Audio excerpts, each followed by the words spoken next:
Good morning, everybody, and welcome to another episode of Coffee with Chris.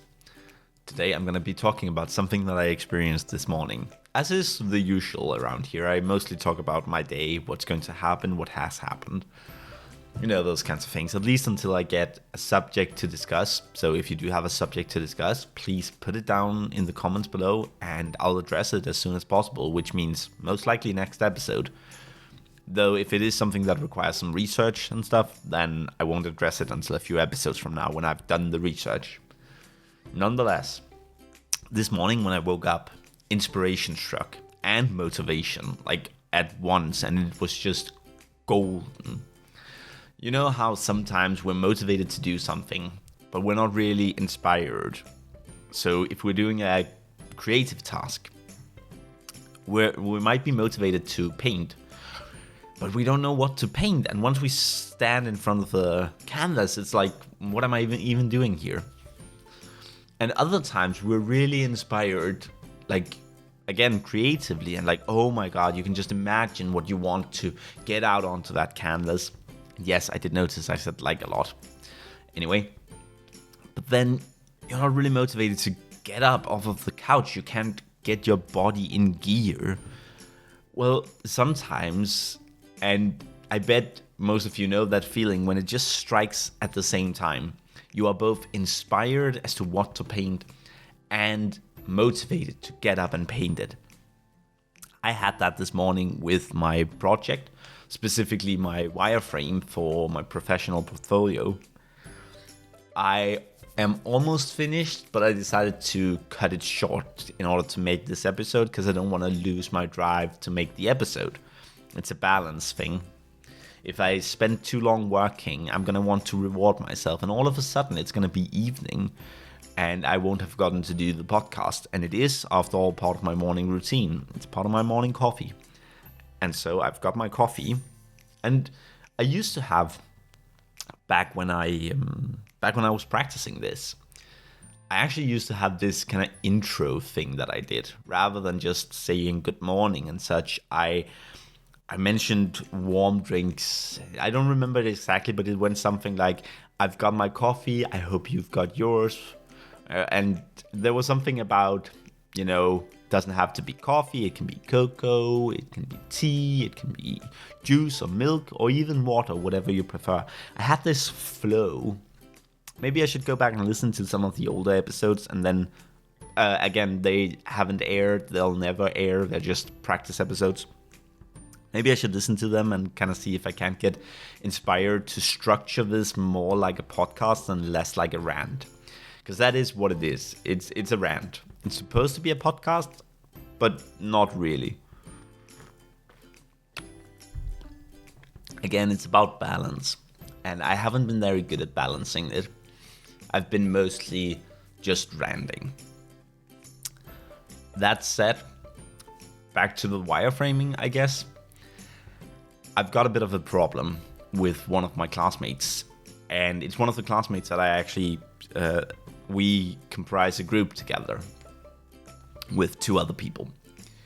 And she's a great person. I like spending time with her. She has some creative energy and such, but the issue is that she's not very good, and she's not very motivated to get better. She has big dreams, but no drive to get there. And I can't always work with that.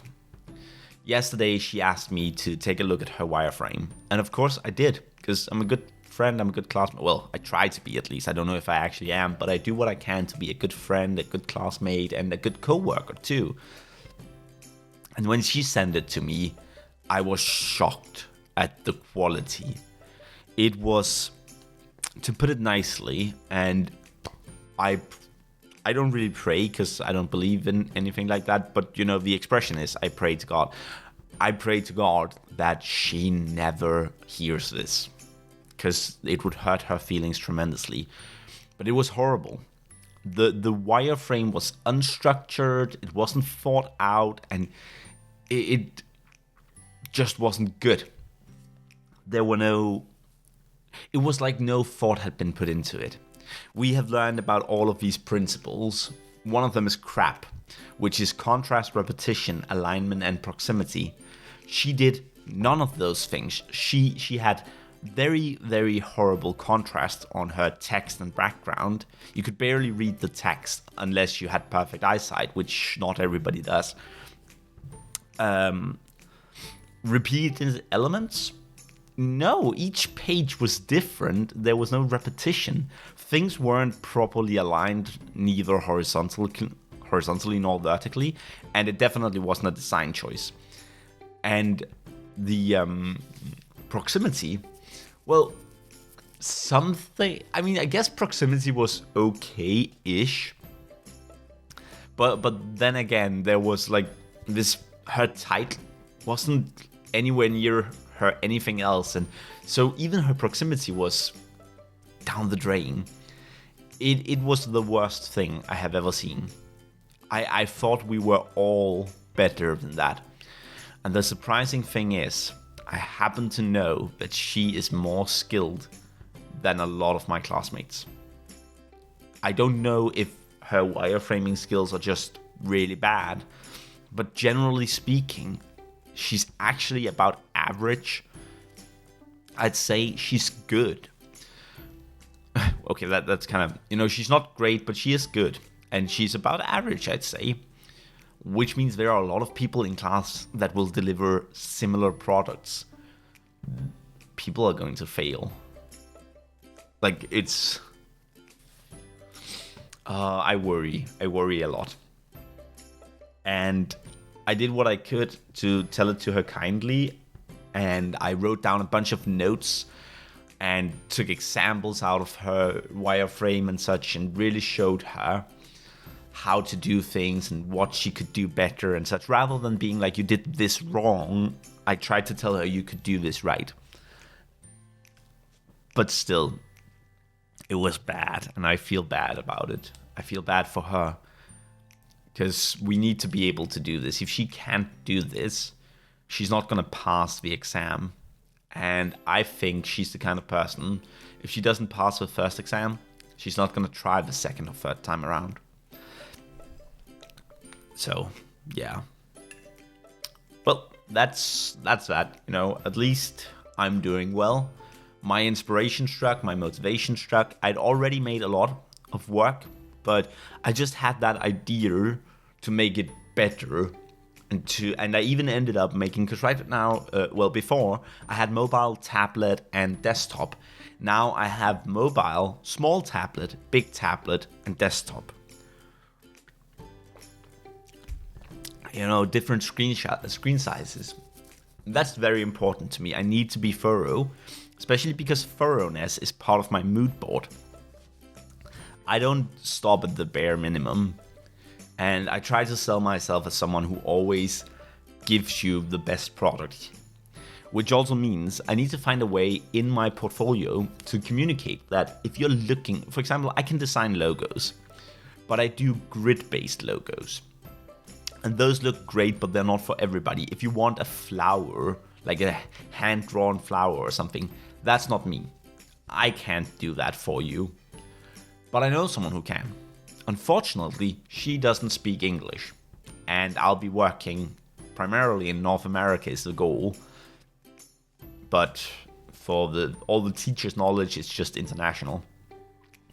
So I don't really know how to communicate that, but I do want to be like, I may not be able to do it, but I can direct you to someone who can. And there are two reasons for that. It's one, to show exactly where my areas of where I'm competent. And then there's the whole idea that I also show that I'm connected. And I show that I'm trustworthy. My personas consist of a recruiter and a small business owner. And to the recruiter, I need to show exactly what I can and cannot do. I know a lot of people embellish their resumes and such, but I'm not going to do that. I'm not that kind of person. With me, you know exactly what you get. I'm willing to learn and I'm always improving, but you know what you're going to get when you get me. And for the small business owner, it's important to communicate trust. And I do that by communicating to the person that if I can't do it, if I don't think that I can do it at a satisfactory quality, then I won't do it, but I will direct you to someone who can in order to ensure that your business always gets the best work done. That means that you can be a repeat customer with me. I might still be the one you get in touch with, and I might take a small commission out of the work that I send to my colleagues, right? So that kind of thing, for example. That way, I'd still make a little bit for my troubles, so I don't end up just being a free call center. But I'd also show the client that they can always trust in me. Doesn't matter what they need done. Do you need a poster? Me. Do you need a logo? Me. Do you need a website? Me. Always come to me. I'll make sure that you get the best product. And that's, in my opinion, a great way to sell yourself. And that's also going to be one of my arguments for keeping things short, keeping them concrete. You get what you get. Maybe I'm just overthinking it, honestly, and I could be doing it wrong. I bet a lot of you, if you're actually listening to this, think that, oh, that's not going to net you any jobs. People are going to think you're not capable or things like that. I've had those same thoughts, but there's two things to it. The first one is that I prefer to do it this way, personally. If I can get a job based off of my skills rather than my expected skills, that would be great. The second is I can always change it if it doesn't work out for me. You know, most of my classmates, they're not comfortable with code. So if they have to change something, they panic, they might break something. For me, this is actually a real tool that I'll be using throughout the years. So, yeah. I can just change it later on. I can even change the design, the setup. I can change whatever I want. And it's going to be good. I do believe that it's going to be good. I'm making a pretty amazing wireframe. I think I might end up having the most detailed wireframe in the entire class. First of all, I'm doing it for 4 different screen sizes. I don't think other people are doing that. We haven't learned about responsive design yet, and the only reason my group is doing it for mobiles or two is because I taught them. And when I told them mobile first, they thought that meant mobile and then desktop. And I was like, no, you also gotta remember the screen sizes in between. So I think a lot of the other groups are just designing one big website and not really thinking about responsivity, even though that's actually part of what we have to do. It's part of the assignment. But we'll be learning about it next week. You know, I know it from before. I've done websites a lot. And so, you know, people are going to start panicking. They're going to be busy. There's going to be a lot of work to do for people. And I also got to keep in mind that I've only got 3 more weeks left. No need to stress about it or anything, but I've got 3 more weeks. And I'll have all of the creative design stuff done by Wednesday at the latest. That's because we have to get it done by then, but also I'm ahead. Even though I've made a lot, I'm very far ahead. I just need to make my style tile and then a couple of things about what it is I'm trying to achieve. That's actually it. Okay, I need to finish the wireframe for mobile phones as well, but that's pretty quick. Takes 20 minutes at most.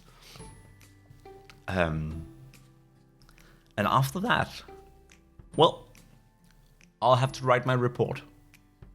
Because the programming of the website itself, like I'll be done Wednesday with all the design, then the programming will be done by next week, the end of next week.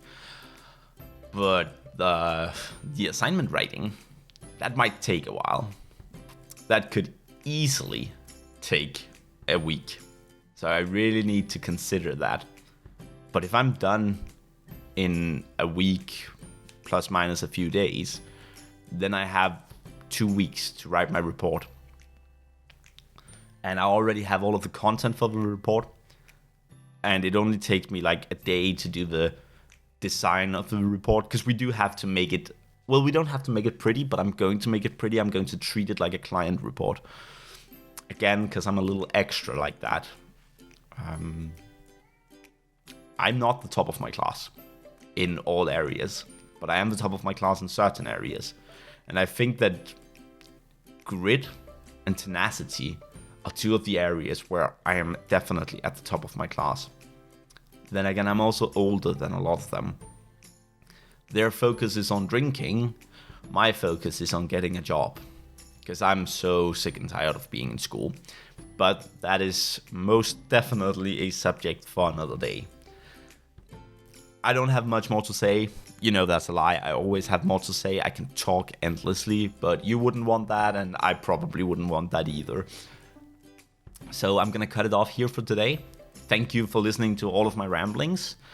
I'm going to try to see what I can do. It won't be anytime soon, but to see what I can do about making these episodes a bit more structured, so that I actually pick a subject, then maybe I read up a little bit about that subject, and then I tell you about the subject.